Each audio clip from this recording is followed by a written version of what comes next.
박장범 후보자는 경제학과를 졸업했는데 네. 기자가 된 이유가 뭡니까? 일단 고등학교 때부터 기자가 되길 원했습니다. 고등학교 때부터. 네. KBS 20기인가요? 네, 공채 20기입니다. 1994년. 네. 롤 모델은 누구였습니까?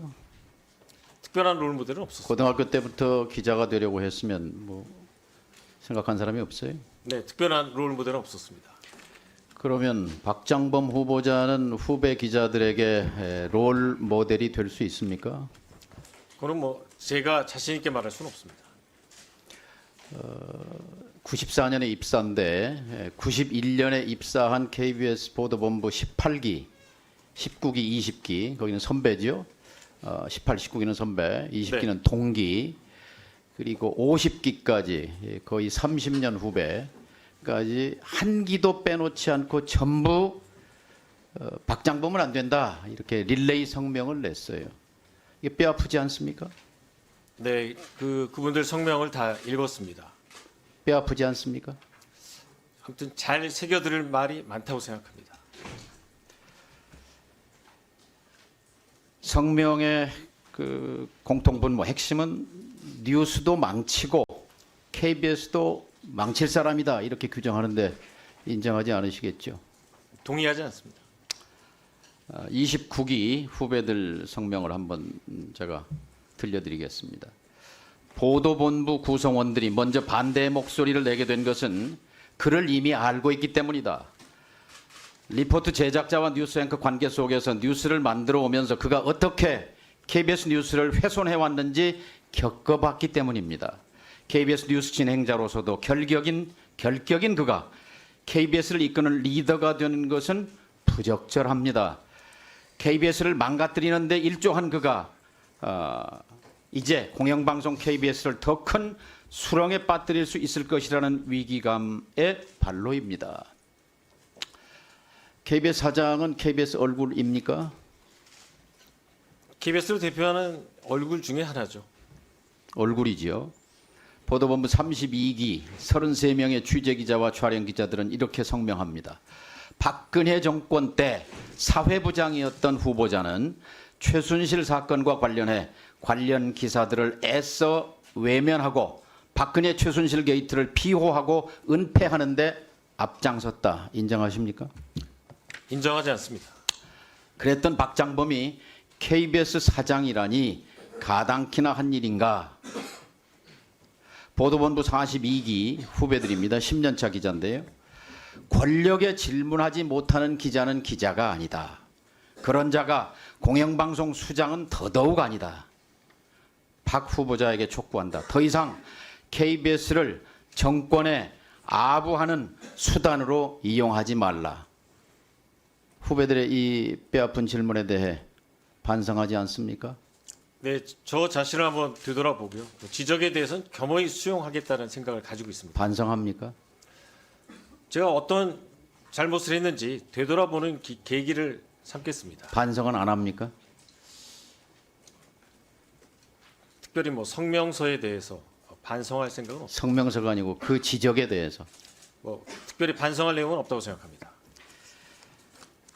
만일 대통령을 인터뷰하는 기자가 이렇게 질문한다면 대통령이 야당과 소통하지 않는다. 그래서 야당은 대통령을 독재자라고 부른다. 어떻게 생각하십니까? 이런 질문을 한다면 이것은 기자의 질문으로서 적절한 것입니까? 아닙니까? 제가 이제 할 수 있습니까? 후배 기자가 한 프로그램에 대해서 평가하긴 뭐하지만요. 아니 저라면 그렇게 문재인 기자가 전 질문한다면 대통령을 기자가 할 향해서 수 있는 질문인가요? 아닌가요? 저라면 문재인 전 대통령 향해서 독재자란 표현을 쓰지 않습니다. 문재인 정부 시절에 문 대통령과 신년 인터뷰한 같은 KBS 보도본부 출신 송현정 기자의 인터뷰 질문입니다. 대통령이 많이 불편했을 것입니다만 권력에 질문하지 않는 자는 기자가 아니다라는 후배들 성명에 부합하는 질문입니다. 후보자는 윤 대통령에 대해서 조만한 파우치에 대해서 질문했습니다. 대통령에 대해 불편한 질문입니까? 대통령의 심기를 생각한 질문입니까? 그 주제 자체가 대단히 불편한 질문이었을 거라고 생각합니다. 후보자는 혹시 타임지 편집장이 쓴 아부의 기술이라는 책을 본 적이 있습니까? 없습니다. 아부는 인간의 본능이고 아부는 기술이다. 아부는 특별한 목적을 추구하는 기술이다. 파우치는 아부라고 생각하는 국민이 많은데 인정하십니까? 파우치는 사실, 팩트입니다. 상품명입니다. 조만한 파우치는 즉석에서 생각한 겁니까? 오래 생각해서 고민한 질문입니까? 조그만한 파우치라고 한 적은 없고요. 파우치라고 한 다음에 영어를 풀어서 조그만한 가방이라고 했습니다. 사전에 조만한 나오는 표현입니다. 가방, 조만한 가방 파우치, 매치나 되치나 마찬가지입니다. 파우치라고 말할 때 시청자는 누구였습니까? KBS 프로그램을 보는 분들이 시청자죠. KBS를 보는 시청자들이 파우치를 알아들을 사람이 몇 %나 될까요? 그래서 이 파우치라는 용어를 쓴 다음에 외래어를 쓴 다음에 저는 텔레비전 보도에서 파우치라는 말을 처음 들었습니다. 그 시청자는 윤 대통령과 그 부인이었을 것입니다. 디올백을 디올백이라고 부르지 못하고 조만한 파우치라고 부른 후보자의 심정은 아버지를 아버지라고 부르지 못한 홍길동의 심정 같은 것 아니었습니까? 위원님, 저는 백이라는 표현도 수차례 사용했습니다. 기자 지망생들에게 필독서가 있어요. 저널리즘의 기본 원리라고 하는 빌 코바치의 책입니다. 혹시 본 적 있습니까? 없습니다. 이 저널리즘의 기본 원리 핵심 원칙 10가지를 서술하는데 그중에 1번, 2번이 뭐냐면 독자와 시청자를 속이지 말라. 절대로 조작하지 말라. 이 두 가지입니다. 디올백을 조만한 파우치라고 돌려 말한 것은 명백히 시청자를 속인 것입니다. 조작한 것입니다. 인정하십니까? 기자한테 제일 중요한 것은 팩트 파인딩이고요. 그 공식 명칭은 디올 파우치입니다. 사실과 다른 박장범 부분이 있다면 후보자는 사과를 언론인 하겠습니다. 맞습니까? 저널리스트 맞습니까? 네, 맞습니다. 저널리즘의 어원을 아십니까? 대선배님께서 말씀해 주시면 경청하겠습니다. 생각해 본 적이 없습니까? 저널리즘의 어원에 대해서 라틴어로 들어본 적 없습니까? 저널리스트로 30년을 살아왔는데 저널리즘의 기원을 모른다는 건 이해가 안 됩니다. 모릅니까? 말씀해 주시면 경청하겠습니다. 그러니까 모르냐고요. 모르면 알려드릴게요. 네, 알려주십시오. 디우르나, D-I-U-R-N-A, 라틴어입니다. 매일매일 기록한다는 말이에요.